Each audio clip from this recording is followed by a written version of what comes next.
ये कहानी है चंबल के एक छोटे से गांव में रहने वाले मनोज कुमार शर्मा की, जो अभी बैठकर 12वीं के एग्जाम के लिए पर्चियां बना रहा था। ये सच्ची कहानी तब शुरू हुई जब मनोज के पिता को नौकरी से निकाल दिया गया।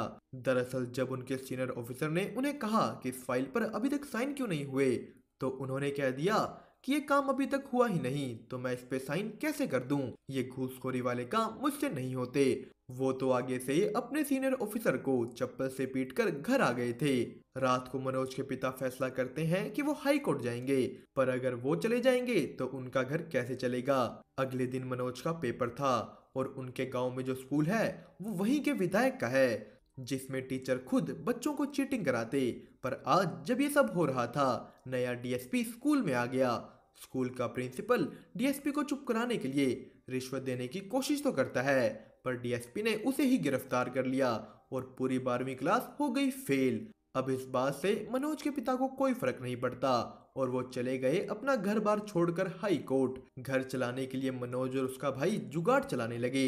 ये गांवों में चलने वाली एक जुगाड़ वाली गाड़ी थी, पर उनके रास्ते में फिर से विधायक के लोग आ गए, क्योंकि अगर वो एक जुगाड़ चलाएंगे तो विधायक की बस में कौन बैठेगा। उस आदमी ने जैसे ही उनकी सवारियां ली, मनोज के भाई ने उस पर अपने बाप की तरह ही चप्पल चला दी। अब विधायक से पंगा लेना उनको भारी तो पड़ना ही था। विधायक ने उनको गिरफ्तार करा दिया। यहाँ उन दोनों भाइयों की पुलिस वालों से बहस हो गई। पुलिस वाला मनोज को कह देता है कि जा कर ले, कुछ भी करता क्यों नहीं। मनोज सीधा भागकर नए आए डीएसपी दुष्यंत सिंह के पास गया। वो उनके घर के बाहर चिल्लाने लगा।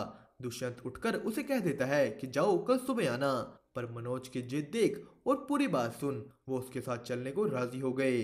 वो मनोज के भाई को छुड़वाते हैं, यहाँ तक कि वो खुद उन्हें अपनी गाड़ी में बिठाकर घर छोड़कर आए। यहाँ रास्ते में जाते हुए मनोज उनको ही देख ही जा रहा था। वो उनसे इतना प्रभावित हुआ कि उसने वही फैसला कर लिया कि वो भी उनकी तरह एक बड़ा ईमानदार अफसर बनेगा। मनोज दुष्यंत सिंह से पूछता है कि मैं आपकी तरह कैसे बनूं, तो उसने उसे एक ही बात कही कि चीटिंग छोड़नी होगी। अगले साल दुष्यंत सिंह का तो ट्रांसफर हो जाता है, पर इस एग्जाम में सब बच्चों ने तो चीटिंग की पर मनोज ने नहीं। वो अपनी मेहनत से 12वीं और बीए दोनों कर लेता है। जिस दिन उसने अपनी बीए की, उस दिन उसकी दादी उसे अपनी जिंदगी की सारी बचाई हुई जमा पूंजी दे देती है कि ले बेटा बन जा बड़ा अफसर और अब गांव वर्दी में ही आना।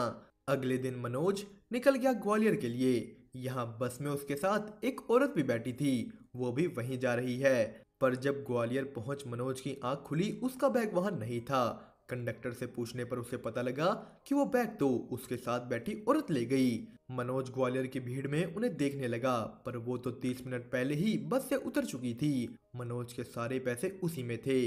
वो बिना किसी उम्मीद के रात को जा कोचिंग सेंटर के आगे ही बैठ गया। सुबह हुई तो उसे पता लगा कि भर्ती पर तो सरकार ने 3 साल के लिए रोक लगा दी। अब ना वो ऐसे वापस घर जा सकता, ना बिना पैसे से अपना पेट भर सकता। मनोज ने कई दिन तो भूख बर्दाश्त की, पर एक दिन उसे रुका ना गया। वो बस स्टैंड पर ही एक दुकानदार से खाना मांग लेता है कि आप मुझे खाना खिला दीजिए, आप जो कहेंगे मैं वो काम कर लूंगा। उस आदमी ने उसे खाना दे दिया और यहीं उसे खाना खाते देखा प्रीतम पांडे ने।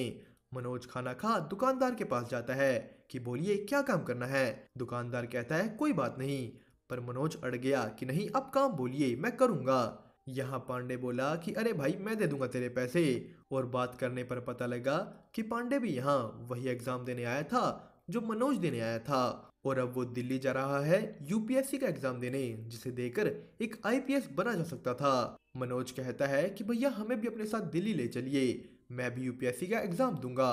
पांडे ने भी मनोज की जिद देख हाँ कर दी।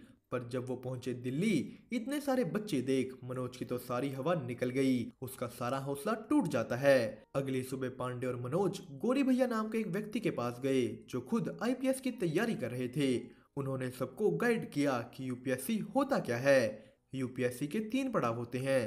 पहला प्रीलिम्स का एग्जाम, उसको पास करने के बाद मेंस और उसके बाद इंटरव्यू। पर यह सुनने में जितना आसान लग रहा है, असलियत में उतना ही मुश्किल भी था। 2 लाख बच्चों में से सिर्फ 25 सीसी आईपीएस बन पाते हैं। गोरी भैया का खुद ये आखिरी मौका था। यहाँ मनोज गोरी भैया से अपनी बात करता है। उन्होंने उसके कहने पर उसे एक लाइब्रेरी में साफ सफाई करने का काम दिलवा दिया। पर कुछ दिनों बाद गोरी भैया का रिजल्ट आया और वो पास नहीं हुए। उन्हें फेल होते देख पांडे ने तो एकदम से ही अपना गुरु बदल लिया, पर मनोज नहीं हिला। इसके बाद गौरी भैया ने अपना एक टी स्टाइल शुरू किया, फ्री यूपीएससी गाइडिंग के साथ। यहाँ वो सभी बच्चों को फ्री में पढ़ाएंगे। मनोज यहीं पढ़ने लगता है। प्रीलिम्स का पेपर आया पर मनोज पास नहीं हुआ। गौरी भैया उसे कहते हैं कि रीस्टार्ट, मतलब दोबारा से पढ़ो, दोबारा से सब करो।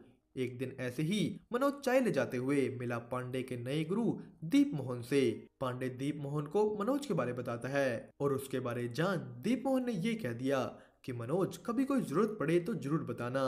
अब ये बात सिर्फ एक लाइन है, ये चीज मनोज को नहीं पता थी। अगले दिन पांडे का एक और नया दोस्त मनोज को देखकर कहता है कि यार मुझे बुरा लगता है इन जैसे लोगों के लिए। ये लोग यहाँ भेड़ बकरियों की तरह आईपीएस बनने तो आ जाते हैं, पर फिर पढ़ाई के अलावा हर तरह की मजदूरी करते हैं। ऐसे कहाँ ही ये आईपीएस बन जाएंगे। ये बातें यहाँ गौरी भैया ने भी सुन ली। वो जवाब में कहते हैं कि हाँ सही कह रहे हो तुम, ये सब चले आते हैं भेड़ बकरियों की तरह, कुछ नहीं होता इनके पास, पर इनके पास जज्बा होता है, जज्बा हर काम करके अपने सपने पूरे करने का। इसी के साथ मनोज का दूसरा अटेम्प्ट आ गया और उसने अब की बार प्रीलिम्स क्लियर कर लिया। गौरी भैया पांडे सब ये जान खुश हुए। मनोज मेंस की तैयारी करने के लिए कोचिंग सेंटर ज्वाइन करने जाता है। यहाँ के लिए भी उसके पास पैसे पूरे नहीं थे, तो वो कहता है कि मैम प्लीज मैं हर काम कर लूंगा, मैं आपके पैसे पूरे कर दूंगा। तो उन्होंने उसे काम दे दिया। उसने यहाँ कुछ फोटोज देखी और जोर से कहा कि मैम दीप मोहन सर तो यहाँ पढ़े ही नहीं, उन्होंने तो कोचिंग ली ही नहीं। तो कोचिंग सेंटर वाली मैम कहती है कि ये सब ऐसे ही होता है, हम इन्हें पैसे देते हैं।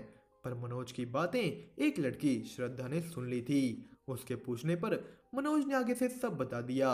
श्रद्धा और मनोज दोनों इस कोचिंग सेंटर से चल देते हैं। जाते जाते उन दोनों का इंट्रोडक्शन हुआ।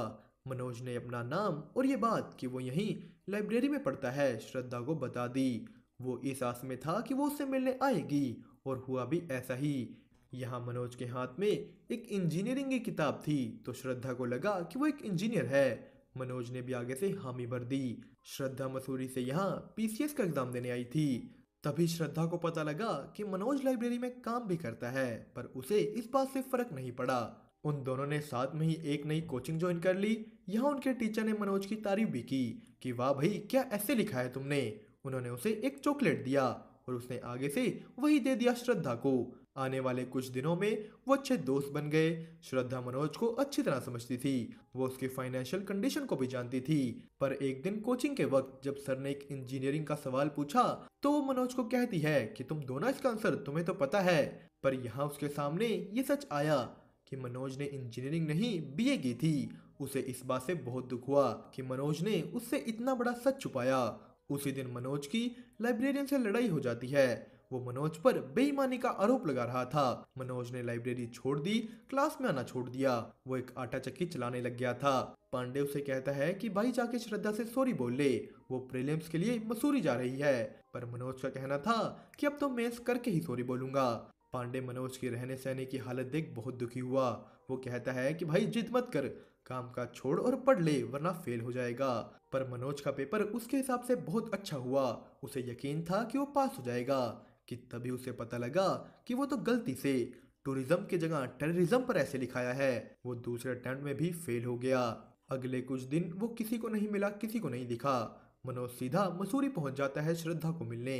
वो उसके घर गया पर घर पर कोई नहीं था। सभी उसकी बुआ के घर शादी में हैं। उनके नौकर ने मनोज की श्रद्धा से बात कराई। मनोज श्रद्धा से माफी मांगता है। श्रद्धा के पूछने पर उसने उसे ये भी बताया कि वो मेंस में फेल हो गया, पर उसकी यहाँ आने की असली वजह थी श्रद्धा को आई लव यू कहना। वो श्रद्धा को कहता है कि अब तुम भी बोल दो, फिर मैं सारी दुनिया उलट पुलट कर दूंगा। पर श्रद्धा तो उनके नौकर को कह देती है कि मनोज को वापस दिल्ली भेज दीजिए। मनोज दिल्ली की जगह अपने गांव जाता है। यहाँ उसे पता लगा कि उसकी दादी अब नहीं रही। उन्होंने सबको मना किया था कि ना मनोज और ना मनोज के पिता को उनकी मौत के बारे बताया जाए। उसके घर की हालत भी ठीक नहीं। मनोज को अपने साथ साथ अब घर को भी संभालना होगा। उसे उनके लिए आईपीएस बनना होगा। वो दिल्ली वापस आ दिन भर आटा चक्की में काम करता और रात को पढ़ाई। तभी उससे मिलने उसके पिता आते हैं। वो भी उसकी हालत देख कहते हैं कि बेटा मैं विधायक के साथ घूसखोरी वाला काम कर लूंगा, तू मेरे साथ घर चल। तो मनोज उन्हें कहता है कि पापा कैसी बात कर रहे हैं आप, हम ईमानदार लोग कभी हार नहीं मानते, सब ठीक हो जाएगा। वो फिर से अपने कामों में लग गया। एक दिन श्रद्धा कोचिंग क्लासेस में वापस आ जाती है। उसने मनोज को कहा कि उस दिन तुम्हारी कॉल के 1 मिनट बाद मैंने दोबारा कॉल की थी, पर तब तक तुम जा चुके थे। श्रद्धा मनोज से बात करना चाहती है, पर मनोज ने उसे कह दिया कि हम प्रीलिम्स के बाद बात करेंगे। इसके बाद श्रद्धा मनोज को कई महीने नहीं मिल पाई और फिर आया प्रीलिम्स का रिजल्ट। पांडे तीसरी बार फेल हो गया। श्रद्धा उससे मनोज के बारे पूछती है, जो रिजल्ट देखने तक नहीं आया था। श्रद्धा मनोज का एड्रेस पूछ उस तक पहुंच गई। वो उसे पास होने की बधाई देती है, पर साथ ही उसे यहाँ ऐसे रहते देख वो बहुत दुखी हुई। श्रद्धा उसे कहती है कि मेरे पास कुछ सेविंग्स हैं, तुम ये सब काम छोड़ो और सिर्फ पढ़ाई पर ध्यान दो। मनोज ने साफ मना कर दिया। उसके ऊपर अपने घर की भी जिम्मेदारियां हैं, उसे सब संभालना था। अब इस वजह से हुआ वही जिसका श्रद्धा को डर था। मनोज मेंस के एग्जाम में फेल हो गया। पर फिर भी रात के 2 बजे श्रद्धा मनोज के साथ बैठी है, उसका हाथ पकड़े। अब ये चीज नशे में पांडे से देखी नहीं गई। वो मनोज को साफ साफ कह देता है कि ये श्रद्धा जो आज तेरे साथ है, अगर वो ना होती तो शायद तू पास हो जाता, और ये भी तुझे छोड़ जाएगी अगर तू आखिरी अटेम्प्ट में फेल हो गया। श्रद्धा उसकी ये कड़वी बातें सुन रोती हुई वहां से उठ गई। वो मनोज को कहती है कि तुमने कहा था ना कि अगर मैं आई लव यू बोल दूं तो तुम पूरी दुनिया पलट दोगे, तो जाओ पलट दो दुनिया। मनोज सीधा भागकर दीप मोहन के घर जाता है। दीप मोहन ने उसे उस दिन कहा था ना कि कोई जरूरत हो तो जरूर बताना। मनोज यहाँ उन्हें बताता है कि उसे मेंस क्लियर नहीं हो रहा। तो दीप मोहन ने कहा कि हाँ, मेंस क्लियर करना सबके बस की बात नहीं है, तुमसे भी ये नहीं हो पाएगा। उसने ये बात प्रूव भी की कि तेरे से नहीं होगा। गौरी भैया ये बात जान बहुत गुस्सा हुए। वो मनोज को कहते हैं कि अब तुम पढ़ाई के अलावा कुछ नहीं करोगे, तुम्हारे घर पर पैसे हम भेज देंगे और तुम एक शब्द नहीं बोलोगे। उन्होंने उसका सारा सामान आटा चक्की से निकाल अपने कमरे में शिफ्ट करवाया। मनोज ने पूरी लगन से पढ़ाई शुरू कर दी, जिसमें श्रद्धा ने भी उसका पूरा साथ दिया। श्रद्धा अपने पीसीएस मेंस के लिए दोबारा मसूरी चली जाती है और थोड़े दिनों बाद ये खबर आई कि उसका पीसीएस मेंस क्लियर हो गया। मनोज की पढ़ाई इन सब चीजों के बीच बिल्कुल भी नहीं रुकती। लाइट जाने के बाद वो स्ट्रीट लाइट के नीचे भी पड़ा। श्रद्धा का इंटरव्यू भी क्लियर हो गया, वो अब डिप्यूटी कलेक्टर बन चुकी थी। इसी जोश के साथ मनोज ने भी अपना मेंस का एग्जाम दे दिया और पांडे अब की बार फिर से फेल हो गया था। मनोज खुशी खुशी पांडे के पास आता है कि भाई फोन देना, श्रद्धा को फोन करना है। तो पांडे कहता है तेरा क्लियर हो गया, पर क्या तूने आज तक मेरे बारे भी पूछा? तुझे यूपीएससी के बारे सब मैंने बताया, यहाँ मैं लेकर आया, तूने पूछा कभी मेरे बारे? उनकी दोस्ती में दरार आ गई। मनोज गौरी भैया के टी स्टॉल से श्रद्धा को फोन करता है, पर उसकी मम्मी ने फोन उठा कह दिया कि श्रद्धा अभी घर पर नहीं है। कुछ देर बाद श्रद्धा का फोन आया। श्रद्धा मनोज के इंटरव्यू के लिए दिल्ली नहीं आ पाएगी, क्योंकि किसी ने उसके पापा को कह दिया था कि वो मनोज के साथ सो रही है। मनोज ने अगली कॉल पांडे को की, पर वो तो एक जेल में बंद था। मनोज पुलिस स्टेशन गया। यहाँ पुलिस वाले ने पांडे को दारू पीकर चिल्लाने के जुर्म में बंद कर रखा था, जो कि किसी भी लॉ के अंडर नहीं आता। मनोज पांडे को जेल से निकलवाता है, पर उसके निकलते ही उसने उसके फोन में देखा कि श्रद्धा के पिता को फोन कर झूठ पांडे ने ही बोला था। घर पर श्रद्धा अपने पापा को कहती है कि आपने मुझे छोड़ एक अनजान आदमी पर भरोसा कर लिया। पापा, अगर मैं चाहूँ तो आज ही दिल्ली जा सकती हूँ। मैं कोई छोटी बच्ची नहीं बल्कि एक डिप्यूटी कलेक्टर हूँ, पर मुझे ये आपकी मर्जी से करना है। उसके पापा ने उसे दिल्ली जाने दिया। आज मनोज का इंटरव्यू है। वो दोनों मिले। श्रद्धा ने मनोज को पूरा तैयार किया। इंटरव्यू से पहले मनोज पांडे को मिलने जाता है, क्योंकि वही तो उसे यहाँ तक लेकर आया था। वो उसे थैंक यू कहता है। उसने भी श्रद्धा से माफी मांगी। श्रद्धा ने उसे मजाक में कहा कि तुम झूठी बातें इतनी सच्चाई से बोलते हो, टीवी पर रिपोर्टर बन जाओ ना। श्रद्धा और मनोज दोनों इंटरव्यू के लिए निकल गए। श्रद्धा मनोज को एक लेटर देती है कि इसे अकेले में पढ़ना। मनोज इंटरव्यू देने निकल गया। एक हॉल में बैठकर वो अपनी बारी का इंतजार कर रहा है। वो एकदम सुन पड़ गया। उसकी बारी आई। जाते जाते पियानो से कहता है कि अंदर जाकर ये मत बोलना कि तुम 12वीं फेल हो, कोई अच्छा बहाना बना देना। पर मनोज ने तो सीधा जा सच बोल दिया कि उस साल हमारे स्कूल में चीटिंग नहीं हुई और पूरा स्कूल फेल हो गया। ये सुनते ही वहां के चेयरमैन मेहता ने कह दिया कि थैंक यू, अब आप जा सकते हैं। वो उठा, पर जाते हुए एक औरत ने कहा कि बाहर वेट कीजिएगा। यहीं खड़ मनोज श्रद्धा का दिया लेटर पढ़ता है, जिसमें लिखा था कि तुम चाहे आईपीएस बनो चाहे ना बनो, मैं हमेशा तुम्हारे साथ हूँ। मनोज को अंदर बुलाया गया। उसने अंदर जा अपने स्कूल के बारे सब बताया और बताया कि कैसे वो दुष्यंत सिंह से इंस्पायर हुआ। मनोज ने अच्छी तरह अपने आप को प्रेजेंट किया, पर चेयरमैन मेहता को उसकी ये बड़ी बड़ी बातें अच्छी नहीं लगी और उन्हें इस बात से भी प्रॉब्लम थी कि वो हिंदी मीडियम है। उसने तो उसे जाते हुए टाइम वेस्ट तक कह दिया। 1.5 महीने बाद श्रद्धा जबरदस्ती मनोज को रिजल्ट दिखाने लाती है। वो तो यहाँ आना ही नहीं चाहता था। भरी भीड़ में जब गेट खुले, मनोज के अंदर इतनी हिम्मत नहीं थी कि वो जाके रिजल्ट देख ले। श्रद्धा ने रिजल्ट देखा और देखते ही वो रोने लग गई। उस दिन मनोज के जाने के बाद बाकी मेंबर्स ने उसकी सिलेक्शन के लिए हामी भरी थी। मनोज आईपीएस बन जाता है। वो दोनों रोने लगे। गौरी भैया, पांडे सब वहां गए।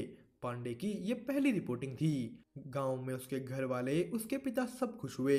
वो वर्दी पहन सबसे पहले दुष्यंत सिंह से मिलने जाता है। उनकी भी छाती उसे देख गर्व से फूल गई। श्रद्धा और मनोज की शादी हो जाती है और इसी के साथ हमारी मूवी 12वीं फेल हुई यहीं पर खत्म। दोस्तों, आपको इसकी एक्सप्लेनेशन कैसी लगी हमें कमेंट करके ज़रूर बताना। साथ ही साथ वीडियो को लाइक और चैनल को सब्सक्राइब करना मत भूलिएगा।